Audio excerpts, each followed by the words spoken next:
This week's scenario is Linebreaker from the 2016 Steamroller packet. This scenario does not have the killbox artifacts and consists of 4 flags and 2 objectives. The enemy flags can be controlled for 1 CP or dominated for 2 CP, and the enemy objective can be destroyed for 1 CP. Victory conditions consist of 5 control points or caster assassination. Greetings, this is Iron Lich W, and this week I decided to bring the Witch Coven, along with the Kraken, Erebus, just because I love how when he hits something he makes them stationary, some arc nodes, a full boat of raiders, and a Necrotech to make sure my stuff keeps working. Hey everybody, Taodark here. So for this week I decided to bring out Exulon Thexus and a list where I basically took the new Operation Theater theme and just ran with it. As many Drudges I possibly owned, which is about 50, which is actually even not its final form. You can create a very similar list to what I have by merely dropping an Agonizer and then purchasing another unit of Slavers. I just don't own the models. So for deployment in a list like this, where you have over 60 models, deployment just really kind of boils down to, dear God, where am I going to put all this stuff so it stays on the board? And you actually see when I finally finish deploying, my front is massive.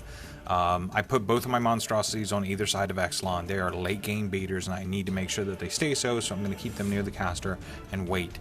And then I deploy out the slaver units next to the which is basically the melee ones, next to the wreckers, so that way they can kind of take a front position, and then I end up flanking them each with a Drudge unit, which are the ones that have the magic abilities like spraying and the AoE and such. Now, if I were to be taking the true list of this, which is to have a 3rd unit of slavers, I'd be using the theme benefit of having that 3rd unit outflank. There's literally not enough room for a 6th unit of benders in this deployment zone, so they would need to outflank, and they would give the ability for me to provide some ambushing threat to my opponent. I did not do that with one of my units because I didn't want to have a scenario where one slaver unit was in reserve and then I only had 1 melee unit on the table. I want to make sure that that I have 2 melee units that I can use adrenal floods on both sides of the board, relatively symmetrical. I think the only major issue I'm going to have is that force in the center. Otherwise, I'm okay with the terrain. Alright, for Cryx deployment, I decided to start with the Kraken in the middle. That way he can kind of control the board, put Arc on each side so the Coven can project their firepower, along with Erebus on the left flank, and the Raiders are going to go on the right flank. That way they can kind of take on a lot of my opponent's infantry. I know my opponent has got me outnumbered like 4-1 for infantry, but I gotta start putting a dent and take out those unit leaders. That way he can't spray. Mercenaries, turn 1. So we start off the game, and there's a couple things that I have concerns over. One is there's a lot of scenarios where my opponent is a lot faster than I am.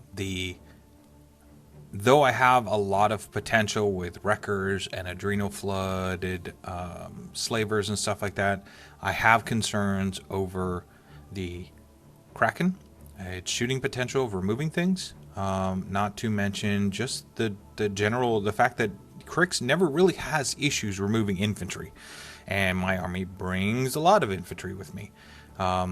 Still learning with Cephalyx, the fact that they're a bit slower than they used to be under Mark II.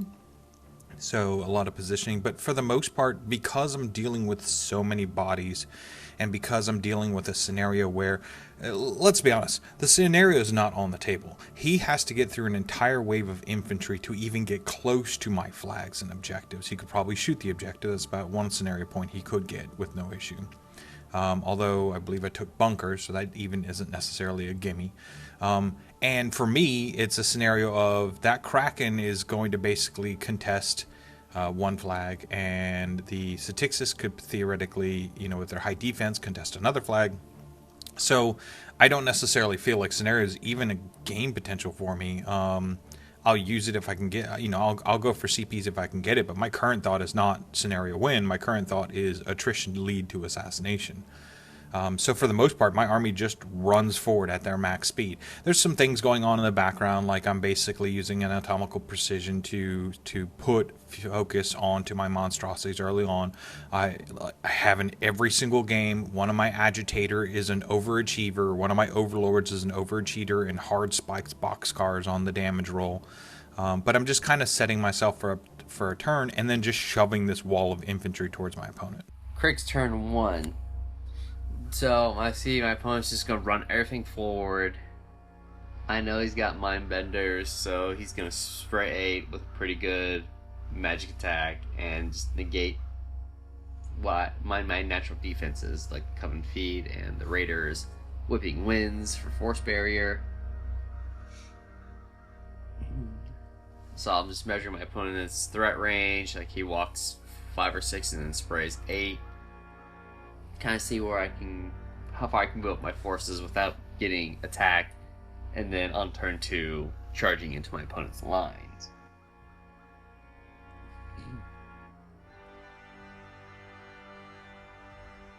Well, I think, first off, I'm going to activate one of the Coven, put Infernal Machine onto the Kraken, and then advance the Kraken 7 inches because he's got increased speed for Infernal Machine. Then he fires his Hellblaster into the nearest Mindbender unit. And because he's got a 5-inch AoE, now hope for a good deviation. So I did hit my opponent, and my opponent made his tough check, and then the blast damage didn't really hurt anyone. But that's okay. Letting him know that I'm here and I'm ready to fight. Then after Kraken's done, advance Deathripper so I don't block him in. Advance, actually, both Deathrippers and the Egregore. I figure I'm going to try and need to take out as many of the unit leaders on my next turn so my opponent doesn't end up doing sprays, because I know the sprays are going to kill my army pretty effectively. And that's basically what I fear the most right now, because I notice my opponent's keeping his heavies in the back. And if I can kill one of the heavies, then I feel my Kraken can pretty much be very active in the middle of the board without worrying too much about being destroyed. So once I'm done spreading out my Raiders, don't want them to get too attacked. And position Erebus where I need him to be. I'm planning for a second around 2 feet turn. And I'm just throwing out Veilness just cause at the moment, because everything else ran. Mercenaries, round 2. So, obviously my opponent is not just going to hurt Dirtle up and allow me to get within range of spraying on the top of 2. Of all of the Advanced Maneuvers cast who's played against my Cephalyx, Ironless W is probably the one who's played against them the most. He's very aware of the weaknesses of the army. He knows how to exploit them, and he's not going to let me get away with just being able to run up and spray all over his Cephalyx and all that without getting something out of them before I do.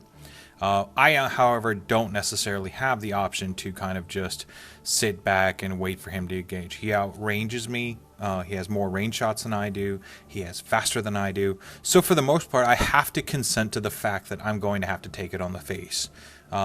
So ideally, it's just a scenario of run forward and get engaged. Now, arguably, I'm not the greatest of Cephalyx players by any stretch of the imaginations, and one of the things that I still to this day do poorly is protect my leaders. You'll see in a lot of scenarios I'm going to run up and I'll benefit from a wall or something, or a hill for higher defense or something like that. But the difference between Mark 3, I have stealth, and Mark 2, shunting it off to a drudge, is pretty big. It's a brand new way of learning how they do it. Like, I can stand out in the open and theoretically not get shot. That's all well and good, but if you get within 5, you fully have no issues shooting me.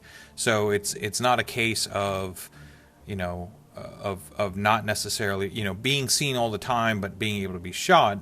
It's a scenario of I need to respect the threat ranges of guns more.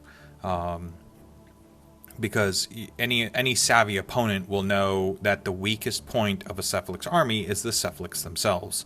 Take them out, and all of a sudden the Drudges are doing a lot less work, a lot faster.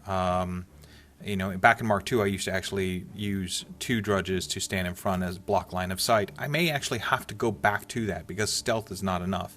But for the most part, I'm just like last turn. I'm dirtling all the infantry up, setting a line where my opponent's going to get anywhere from 1 to 2 ranks, and then the follow-up ranks are going to retaliate back and earn the points that the prior rank will lose me.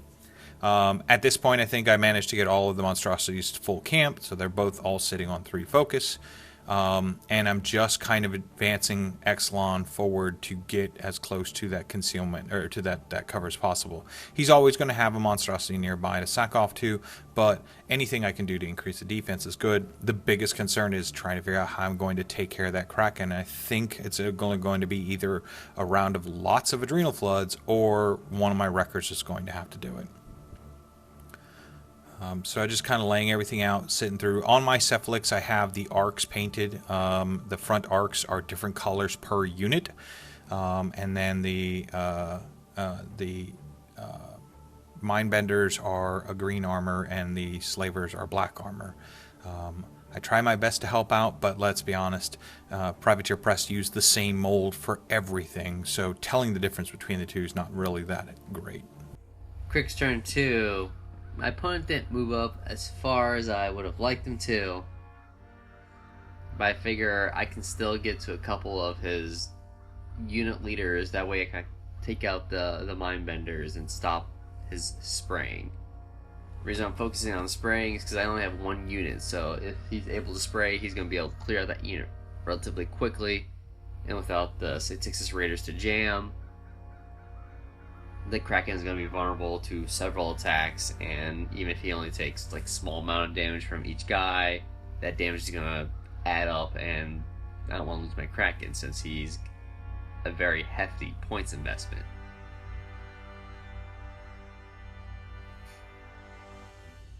So as I'm plotting against each Mindbender unit, I go ahead and just start with the Kraken, who's just gonna take the aiming bonus and start firing after I check out what I can take care of. Now my opponent's got 5 units. I'm doing my best to keep them straight.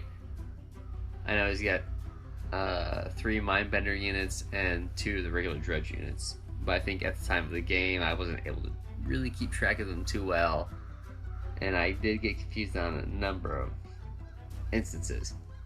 The Kraken ends up killing a couple of guys just from random fire. And then fires his main cannon at one of the Drudges that's next to a unit leader. So it'd be nice if the Kraken had no powerful shot, or not powerful shot, but the high explosive ammunition where the blast damage is automatically POW 10, but such is not the case. And while I do boost on the unit leader for the green unit, that I believe is the one I tagged, I left him on 1 life. Then after Kraken's done, go ahead and activate, or proceed with Deathripper. I run Deathripper far enough till I get within stealth range of the unit leader of another Mindbender unit. And since he's outside my opponent's deflection range, he's easy to kill. So now you gotta start going through the motions. Now activate the Withershadow Combine, put puppet strings on one of the Witch Coven, who is going to just hurl a Stingy Abyss and take out that unit leader. I figure if I take out the unit leader to the Mindbender units, it's a much easier game for me, because without having to worry about sprays, all the things I'm trying to keep in my backlines will be protected.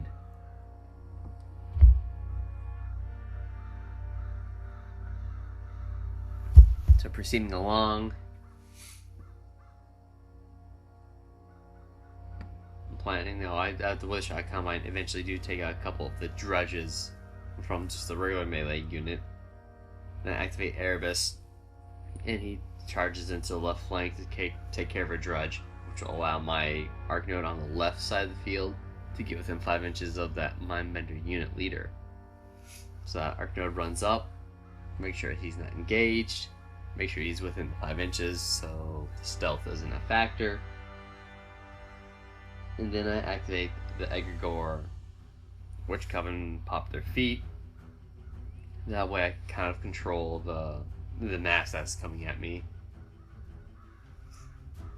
Till Coven's feet drops my opponent's line of sight to 5 inches. And then once the Egregore is done, activate the Coven and go ahead and cast Stinging Abyss through the Arc Node that I positioned expertly on the left flank, and I end up killing the unit leader for my opponent's far right flank, which is my far left, and taking away their ability to do up to 3 magical range 8 sprays a turn. So with that in hand, I go ahead and shift my focus to the right side where all my raiders are. I know there's a couple different Mindbender units. I'm trying to figure out how I want to do this. And all the raiders take the order to press forward.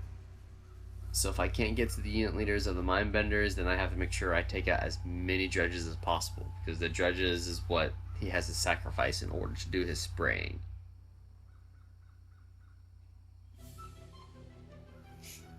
And one thing that's pretty tricky about raiders is if you're not, they are very fast units, so if you're not careful, you can charge outside your command range. So while I'm not able to charge everyone that I want to ideally, I'm able to get a good number. And the raiders, they managed to kill a few Drudges, not as many as I would have hoped, because my opponent did pretty well on past his tough checks. I would go ahead and say it was about average, past a third of them. But that's okay. If a Drudge is on the ground, that means he can't move and then spray, so that limits the damage capability of the Mindbender, or that particular Drudge in the unit.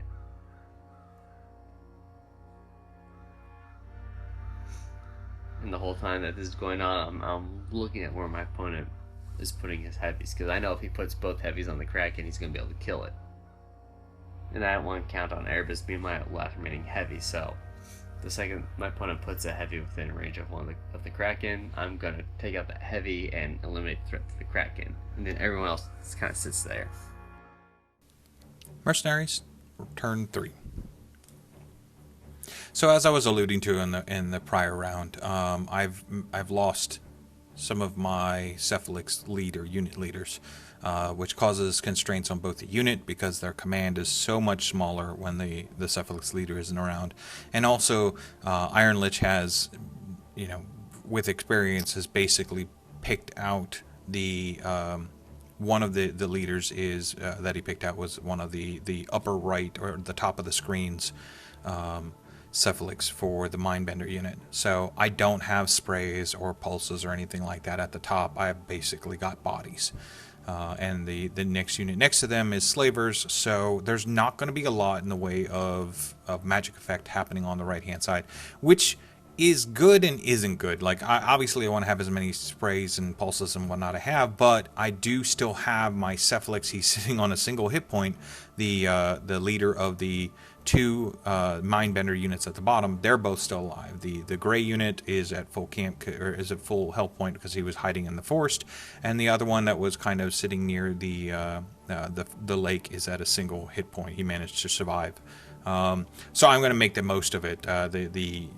With the magic sprays, I'll be able to take out a lot of the Cephalyx. So right now I'm just kind of using the concept of pre-measuring and the fact that I can lay the template down to figure out where I need to put things and where I need to go.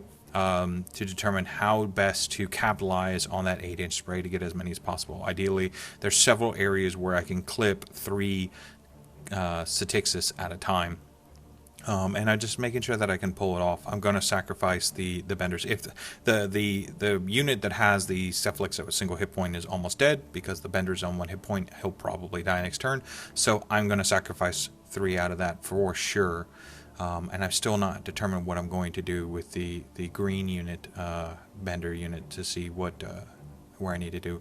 So on the top of the screen, I basically advance up I advance the benders up the that up there, mostly for the part of I'm not necessarily planning on doing a lot of damage to that arc node and to the heavy, but with the arc node locked in, I don't have to worry about anything coming out of that towards Exulon, which I plan on advancing up. So I'm kind of just like, here's your arc node. I'm going to wrap some benders around it so it's not going anywhere, and you're going to have to take a turn or two to remove them from the game. And just, we're going through. I mean, they actually do. I think they do manage to shut down the arc node on that chicken jack at the top of the screen. Also, the other advantage to it is even though the bender is dead, there's still over half of the unit, so there's no scoring that's happening up there. Like there's no. They can't get past that unit to get to my flag to do any scoring or anything like that. Even if they do, I just kind of back up and get within 4 inches because they're still a countable unit. But because they're over half, if I somehow manage to get rid of that or he moves away, that unit still can theoretically score, even though the leader's not there. Because one of the drudges becomes the quote-unquote leader. It's just not a mind bender.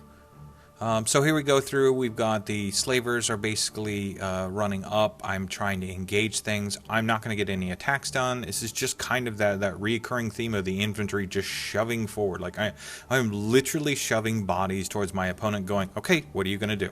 Like, what can you do next? Give me an opening. Give me something where you deal with the infantry, but at the cost of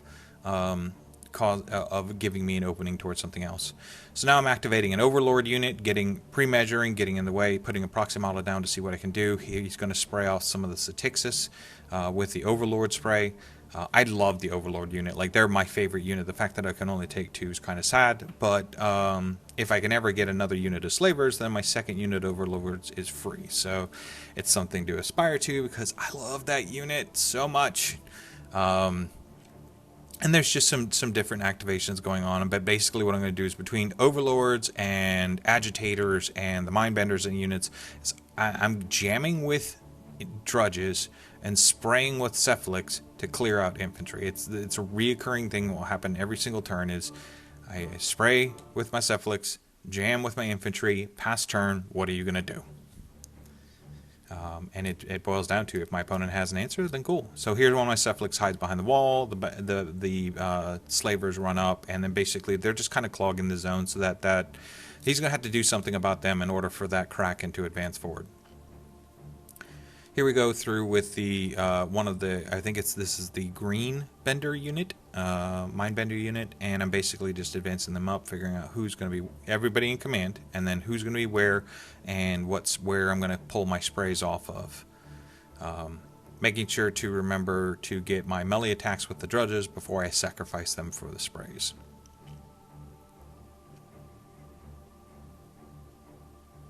So we're getting some sprays here. I will say that the power of this list against Cryx is probably a little tilting towards my benefit.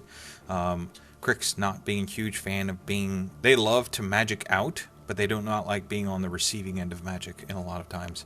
I kind of imagined from a thematic standpoint that the Witch Coven came to Exulon to renegotiate their contract on corpses and souls with the Cephalyx, and Exulon was going to have none of it and use his resources to make sure that not only does the Cryx continue with their agreed upon contract, but that they recognize that you don't mess with the Cephalyx. Like, this is a partnership, not a enslavement.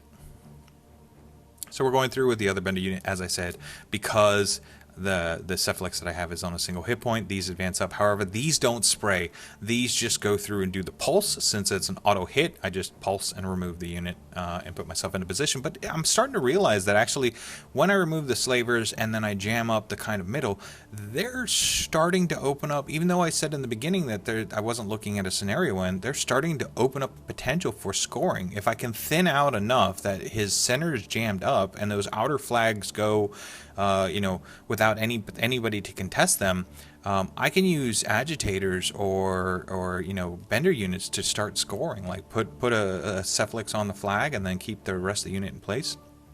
One of the things I do here is I recognize that he's not going to give me Kraken for free, so I advance up my left monstrosity to kind of bait his Kraken in to kill it, and then hoping that the other monstrosity will be able to go in and remove the Kraken. We'll see how that turns out. Cryx turn 3.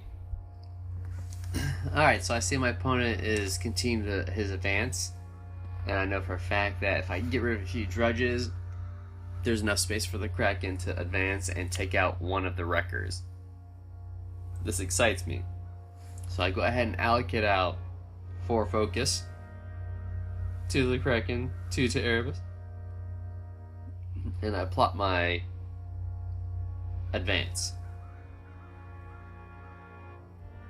First things first, as I feared, my opponent got off a lot more sprays than I was hoping he could, and took out all but 3 or 4 of the Satyxis Raider unit.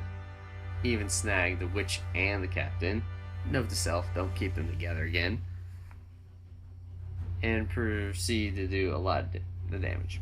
Anyhow, putting that behind me, that is not necessarily the focus. Activate the Raider unit first and just have them advance. At this point, I'm just trying to do as much damage as I can and knock out as many Drudges as I can so there's no more spraying. Luckily, I still have my arc nodes. However, one is engaged and one accidentally ran outside my control area.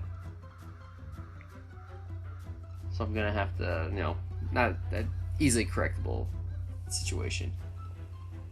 But the Raiders, they kill a couple of the Drudges. I figure if I was able to keep up the attrition, at least on the Mindbender units, I would be able to overcome the obstacle, because my opponent, all the Mindbender units that still have their leader are down to at least half minimum. So first things first, activating the Withershadow Combine after the Raiders. And they go ahead and cast Puppet Strings on the Kraken, so right now I'm assuming I'll be able to get him to one of the Wreckers, and then with the remaining Withershadow Combine, just take out the Drudges that are in the middle, that are in the way. Between Veil Mist, Ghost Walk, and taking out a few Drudges, Kraken's going to get where he needs to go. Once the Withershadow Combine is done, my opponent has engaged my Arc Node with like 8 Drudges on the far left flank, so he's going to do nothing but shift and begin to be annoying to my opponent. So kills one of the Drudge using his head attack, his only attack. Then starts Erebus. So I decided to trample Erebus because I see I have an opportunity to take out another leader of a Drudge unit. So I trample him. He doesn't take a whole lot. Then he gets hit by 1 free strike, but doesn't take a whole lot of damage. And buys additional attacks once he's at his destination and takes out the leader of the Drudge unit. So Erebus, I feel, did his job. And then I just advanced the Necrotechs. Necrotechs, since my Jacks, they can't get to any of the Jacks that are damaged, they just advance and take random melee attacks at just the regular Drudges. If they kill one, I'm happy. If not, they put someone on their butt and makes it difficult. Then Withershadow Combine, or one of the Coven, activates and puts down Veil Mist and Infernal Machine back on the Kraken, since I did not upkeep it. And I believe I am set. And then I even activate one of the Coven and advance her, and she kills a Drudge in melee, which is amazing. It shows them twice about running and engaging my caster. And then I activate the Kraken. Man, I'm looking at the chops for this one, measuring it perfectly. Kraken goes through a Drudge, and he's like, let's do this. So it takes, goes to the Drudge because of Veil Mist. Veil Mist allows him to move through other models. So he just advances, because I want to make sure I get all 5 attacks. I'm pretty sure I'm going to need all 5 attacks to take out a Drudge that has like 36 boxes. at dice +1 maybe, or even dice. I forget which one it is. So funny thing is it takes all my attacks in order to kill this Drudge. The Kraken gets a corpse token because he eventually does kill the Drudge, and now his fists are swinging at PAL 20. So I'm game. I'm ready to go. Bring on turn 4.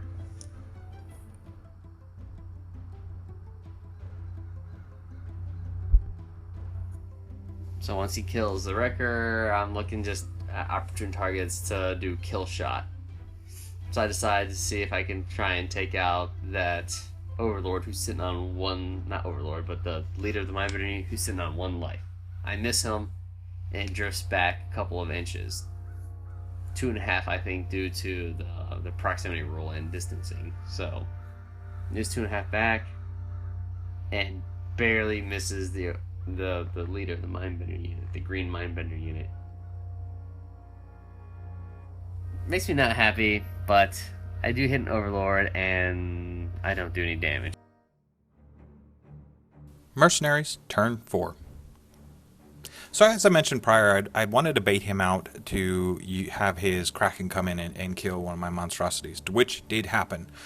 So ideally, this is a scenario where I'm looking to leverage an agitator to get in range of the Kraken so that when the other monstrosity goes in, I can turn around and just start pummeling on that monstrosity with not only with the pummeling on the Kraken with the monstrosity, but also getting some adrenal flooded slavers to punch it, or even just some adrenal flooded benders if I wanted to.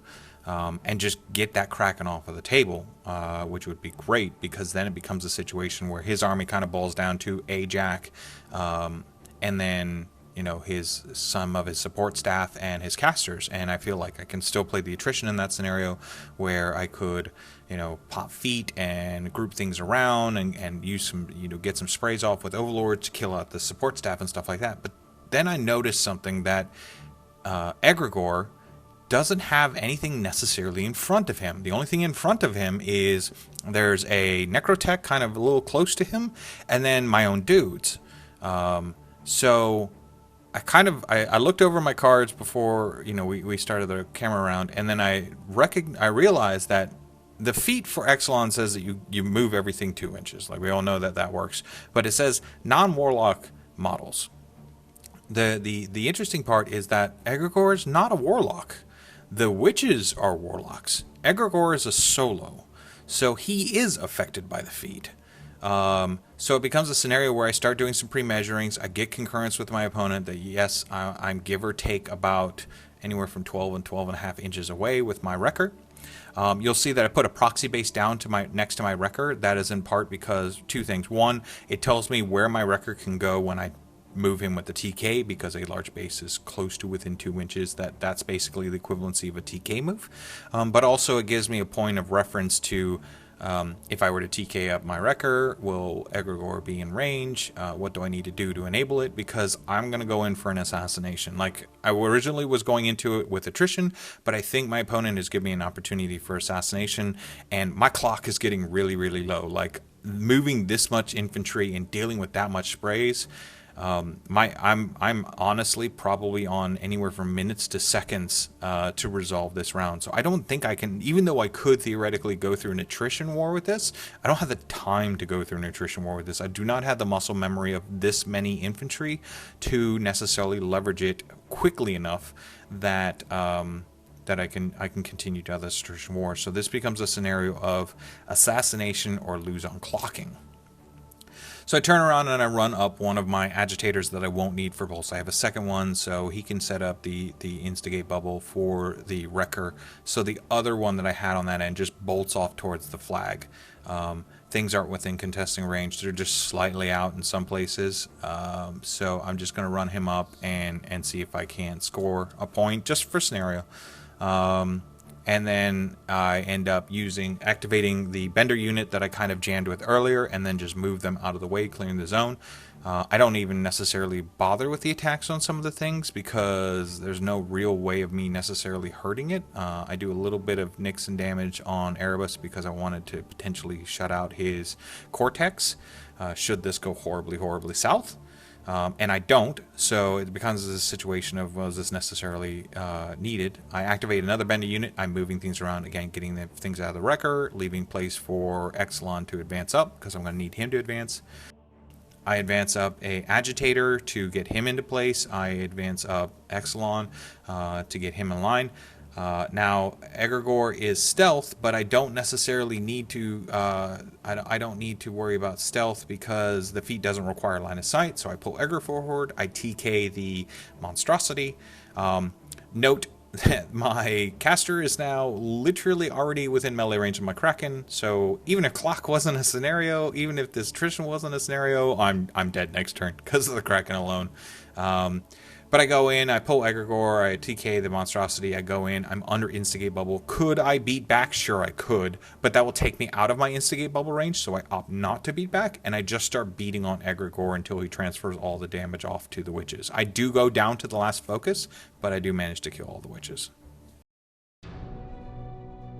So a couple things are apparent to me after not getting as many games in as I am normally used to. The one thing that seems to be true through Mark 1 through Mark 3 is you should probably put something in front of your caster.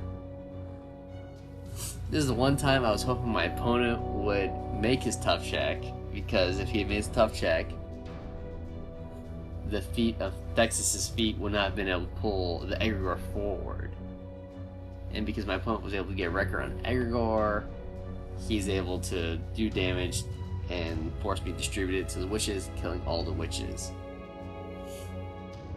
So, I know aside from that, it was a tough matchup because all my opponents. No, I had a tough time telling between the mind benders and just the regular drudges.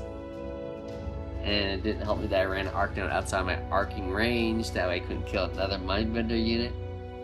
You know, it's several different what ifs that could have happened, but I'm hoping that this game right here will help me prepare for when I go to the major tournaments and not forget the basics of the game.